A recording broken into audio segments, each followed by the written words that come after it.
शुक्लाम्बरधरं विष्णुं शशिवर्णं चतुर्भुजं प्रसन्नवदनं ध्यायेत् सर्वविघ्नोपशान्तये।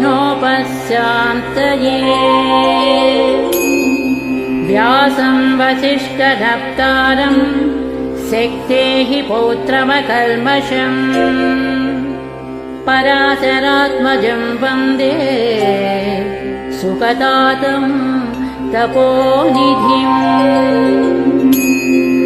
यस्य द्विरदवक्त्राद्याः पारिषद्याः परस्म्यतं विघ्नं निघ्नन्ति सततं विश्वक्सेनं तमाश्रये।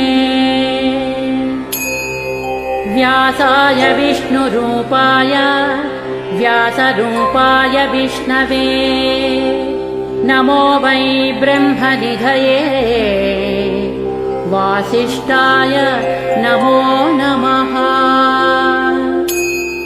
अविकाराय शुद्धाय नित्याय परमात्मने सदैकरूपरूपाय विष्णवे सर्वजिष्णवे। यस्य स्मरणमात्रेण जन्म संसारबन्धनात् विमुच्यते नमस्तस्मै विष्णवे प्रभविष्णवे। ॐ नमो विष्णवे प्रभविष्णवे सच्चिदानन्दरूपाय कृष्णया क्लिष्टकारिणे नमो वेदान्तवेद्याय गुरवे बुद्धिसाक्षिणे।